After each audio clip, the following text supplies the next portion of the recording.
Well, good afternoon. When America made 12 years of public education universal in the last century, we became, not figuratively, literally, the best educated public in the world and better prepared than any other nation. And I would argue that it's one of the reasons why we were so successful and have been so successful. But as you've all observed, other nations have caught up. In the 21st century, in my view, I think the vast majority of the Americans, 12 years of universal education is not enough. And that we're going to be outcompeted by the rest of the world if we don't take action. But here's the deal. The cost of education beyond high school has gone up significantly. The total cost to attend a public four-year university has tripled, nearly tripled in 40 years. Tripled. Instead of properly funding public colleges, many states have cut back their support. We were just talking about that in the Oval. Many states have cut back support for their state universities, leaving students to pick up more of the tab. And for 50 years, Pell Grants had been a key way for the federal government to help lower-income families, particularly those earning less than $60,000 a year, to send their kids to college. Those Pell Grants used to cover 80% of the cost of going to a public four-year college. Today, Pell Grants cover roughly 32%. That's 1/3 of the cost as opposed to before. It matters. I remember walking up, my dad, like probably a lot of your folks, cared a lot about your education. My dad's greatest regret was that he never got to go to college. And my dad was a very well-read man, particularly history, but it was a great regret. And he always say, "Joey, you're going to be a college man." And I'd say, "Dad, but what does that matter? I mean, you can still get fired if you're a college man." He said, "Yeah, but they can never take it away from you. They can never take your education away." And I remember my senior year, I got into one of the little Ivies, and I got into a number of schools, and we're trying to get the money, even with financial assistance, to be able to go there. We had 4 kids, all of us wanting to go to school. And I remember going down after a baseball game. I went to a really good school up in Claymont, Delaware, on the Pennsylvania border, and drove down to Newark, Delaware, where my dad worked at an automobile agency. And I walked in, and I had my spikes, and because the reason I was going down, when your dad works in an automobile agency, the great advantage, you get a new car to go to the prom, or a good used car off the lot. You think I'm joking? I'm not joking. And so I went down in my '51 Plymouth with beach towels for seat covers, and I had my uniform on, my spikes off. I ran in, and the woman's name was Mary, who ran the place. I said, "Mary, where's Dad?" She said, "He's out in the lane going into the repair shop." Give him my word, true story.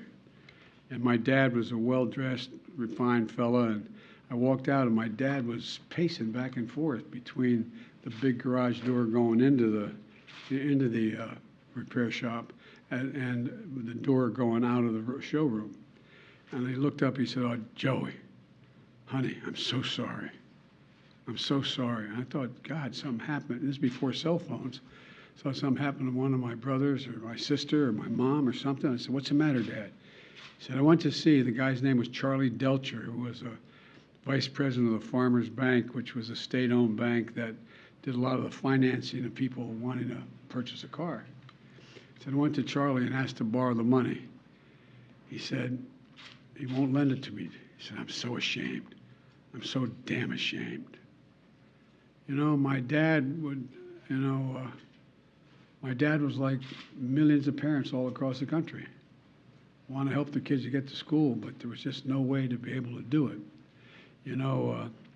And because he believed, as I do, that education was a ticket to a better life. It's something Jill and I, Kamala and Doug, we understand deeply. I'm sure the vast majority of you do as well. But over time, that ticket has become too expensive for too many Americans. All this means is an entire generation is now saddled with unsustainable debt in exchange for an attempt, at least, at a college degree. The burden is so heavy that even if you graduate, you may not have access to the middle-class life that the college degree once provided. Many people can't qualify for a mortgage to buy a home because of the debt they continue to carry. They carry, it's too high. They can't come up with a down payment anyway. A lot of folks are even putting off starting families because of the cost. And the dream of starting your own business is just way off in the distance with the debt that so many are saddled with. Many of you had to leave school because of financial strain was much too high. About a third of the borrowers have debt but no degree, and worst of both worlds, debt and no degree. The burden is especially heavy on Black and Hispanic borrowers, who on average have less family wealth to pay for it. They don't own their homes to borrow against to be able to pay for college. And the pandemic only made things worse. But we responded aggressively to the pandemic to minimize the economic impact of the harm of COVID imposed on individuals, families, and businesses. You all were there with recovery. Look, we increased unemployment benefits for workers who were laid off. We provided loans to small businesses so they could stay afloat and take care of their families and their employees. We provided assistance to people to put food on the table. Remember those long lines you guys would all film of cars, decent looking cars, not jalopies, nice cars, just waiting for a box of food to be put in the trunk in the United States of America, waiting for over an hour to get food in a trunk? And we provided rent and mortgage assistance to keep people from being evicted and thrown out in the street. Our approach to help Americans who need it the most was necessary, and it was the right thing to do, and it helped people avoid financial crisis, which helped our whole country as a consequence of that. That didn't benefit them, it benefited the whole economy. Our approach is why America's economic recovery was faster and stronger than any other advanced nation in the world. Now it's time to address the burden of student debt in the same way. Working closely with the Secretary of Education, he's got the hard job, Secretary Cardona. Here's what my administration is going to do to provide more breathing room for people so they have less burden by student debt. And quite frankly, to fix the system itself, which when we came in, we both acknowledged was broken in terms of, anyway. There are three key factors what we're going to do today. First, we've made incredible progress advancing America's economic recovery. We've wound down pandemic relief programs like the ones on unemployment insurance and small businesses. It's time we do the same thing for student loans. Student loan payments pause is going to end. It's going to end December 30. I'm extending to December 31st, 2022, and it's going to end at that time. It's time for the payments to resume. Second, my campaign for president, I made a commitment. That would provide student debt relief, and I'm honoring that commitment today. Using the authority Congress granted the Department of Education, we will forgive $10,000 in outstanding federal student loans. In addition, students who come from low-income families, which allowed them to qualify to receive a Pell Grant, will have their debt reduced $20,000. Both of these targeted actions are for families who need it the most. Working and middle-class people hit especially hard during the pandemic, making under $125,000 a year. If you make more than that, you don't qualify. No high-income individual or high-income household on top of the 5%, in the top 5% of incomes, by the way, will benefit from this action, period. In fact, about 90% of the eligible beneficiaries make under $75,000 as family. Here's what that means. If you make under $125,000, you get $10,000 knocked off your student debt. If you make under $125,000 a year and you received a Pell Grant, you'll get an additional $10,000 knocked off that total, for a total of $20,000 relief. 95% of the borrowers can benefit from these actions. That's 43 million people. Of the 43 million, Over 60% are Pell Grant recipients. That's 27 million people who will get $20,000 in debt relief. Nearly 45% can have their student debt fully canceled.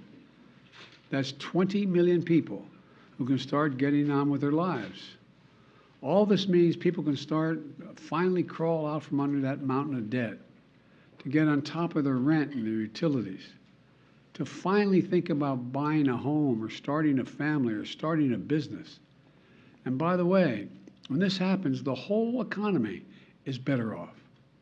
In the coming weeks, the Department of Education will lay out in detail a short and simple form to apply for this relief, along with information when this application process opens. By resuming student loan payments at the same time as we provide targeted relief, we're taking an economically responsible course.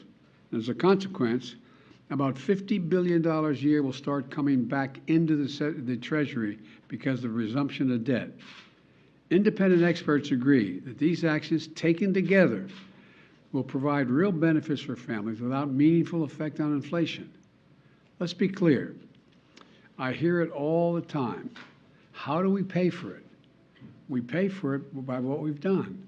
Last year, we cut the deficit by more than $350 billion. This year, we're on track to cut it by more than $1.7 trillion by the end of this fiscal year, the single largest deficit reduction in a single year in the history of America. And the Inflation Reduction Act is going to cut it by another $300 billion over the next decade because Medicare will be paying less for prescription drugs, and over $1 trillion if you add it out for the next 2 decades. The point is this: there is plenty of deficit reduction to pay for the programs, cumulative deficit reduction to pay for the programs many times over. I will never apologize for helping Americans, working Americans and middle class, especially not to the same folks who voted for a $2 trillion tax cut that mainly benefited the wealthiest Americans and the biggest corporations, that slowed the economy, didn't do a hell of a lot for economic growth, and wasn't paid for, and racked up this enormous deficit. Just as we've never apologized when the federal government forgave almost every single cent of over $700 billion in loans to hundreds of thousands of small businesses across America during the pandemic. No one complained that those loans caused inflation. A lot of these folks in small businesses are working in middle-class families. They needed help. It was the right thing to do. So the outrage over helping working people with student loans, I think, is just simply wrong, dead wrong. Third thing, we're fixing the student loan program system itself. We've talked about this at length. This is really important. We're proposing to make what's called an income-driven repayment plan simple and fair. And here's how. No one with an undergraduate loan today or in the future, whether for a community college or a four-year college, will have to pay more than 5% of their discretionary income to repay their loan. That's income after you pay the necessities like housing, food, and the like. You currently pay 10%. We're cutting that in half to 5%. And after you pay your loan for 20 years, your obligation will be fulfilled if it hadn't already been fulfilled, meaning you won't have to pay any more, period. And borrowers whose original balance was less than $12,000, many of whom are community college students, will be done paying just after 10 years. These changes will save more than $1,000 a year on average for the borrower. It's a game changer. We're also fixing what's called, and this has been the bane of driving me crazy when I was out of office, the Public Service Loan Forgiveness Program. Now, this program forgives student loans to encourage those students who have those loans if they go and do public service. Think of the millions who are public school teachers, local police officers, workers at local charities, members of the military and the National Guard, and so many more. Think of the folks who work for federal, state, local, tribal governments, keeping essential services going, responding to natural disaster, all those firefighters and cops. The program is designed so that if you serve in one of these jobs and we'll be able to list those, and you'll be able to accurately assess whether you do. And make your loan payments for 10 years, even if it's not consecutive years. Your remaining balance will be completely forgiven. It's a great idea, but the program's a mess. It's so inefficient and complicated, too many people just give up. Think if a service member defers their student loan payment while they're deployed. The system is so restrictive that their active duty service didn't count as public service, and the loan isn't forgiven as promised. It's outrageous. Well, the man to my left is going to fix it. The Department of Education has recently proposed changes that will make this program work better and over the long term, much better. And now the department issues emergency temporary changes to retroactively credit public service so accounts and loans are forgiven. Since I've been in office, more than 175,000 teachers, nurses, police officers have been able to get over $10 billion in loan forgiveness so far through this program. But this opportunity expires on October 31st, 2022. So my message to all servants, all public servants, all those who are the ones that are volunteering, is out with student debt to go. Here's what you want, if you're worried about how to do it, go to pslf.gov before October 31st to see if you qualify for public service student loan forgiveness. This is another game changer. And we're going to have people who are there to help get you, help direct you and work you through the process. And one more big change we're making to the system is we're holding colleges accountable for jacking up costs without delivering value to students. We've all heard of those schools luring students with a promise of big paychecks when they graduate, only to watch these students be ripped off and left with mountains of debt. And my predecessors looked the other way, for some reason, with good reason, to do anything about this fraud. My administration is taking it on. For example, the Department of Education works with private education associations to accredit colleges and universities so they can receive federal aid.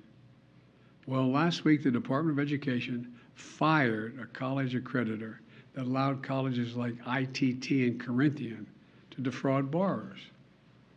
And combined with our emergency actions, the Public Service Forgiveness Program and other actions we've taken, we've been able to cancel more than $32 billion in student debt for 1.6 million borrowers, including those defrauded by these bad acting schools.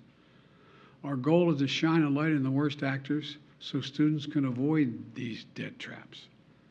Now, I understand not everything I'm announcing today is going to make everybody happy. Some think it's too much. I find it interesting how some of my Republican friends who voted for those tax cuts and others think that we shouldn't be helping these folks. Some think it's too little, but I believe my plan is responsible and fair. It focuses the benefit on middle school. These actions build on my administration's effort to make college more affordable in the first place. It includes unprecedented investments, nearly $6 billion in historic black colleges and universities, much of which is focused on pandemic relief to help students cover tuition and other costs so they could stay in school. And I must be honest with you, I'm going to continue to fight for doubling the Pell Grants. I didn't get that done this time.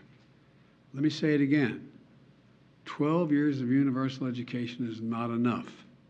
I'm going to continue to work for universal pre-K for every 3- and 4-year-old and universal community college for education beyond high school. Let me close with this. I ran for office to grow the economy from the bottom up and the middle out. Because when we do that, everybody does better. Everybody does well. The wealthy do very well, the poor have a way up, and the middle class can have breathing room. And that's going to help America win the economic competition of the 21st century, because much of my time is spent, how do we remain the most competitive nation in the world with the strongest economy in the world, with the greatest opportunities in the world? That's what today's announcement is about. It's about opportunity. It's about giving people a fair shot. It's about the one word America can be defined by: possibilities. It's all about providing possibilities. We're going to have a lot more to say about this. There's a lot of material that's going to be put out as to how this is being implemented. And I want to thank you all, and God bless you all. Thank you, thank you, thank you. Mr. President, how much advance notice did you have of the FBI's plan to search Mar-a-Lago? I didn't have any advance notice. None. Zero. Not one single bit. Thank you. Mr. President, is this unfair to people who paid their student loans or chose not to take out loans? Is it fair to people who, in fact, do not own multi-billion-dollar businesses to see why these guys give them all tax breaks? Is that fair? What do you think? What about people who paid their loans, though, struggled to pay their loans?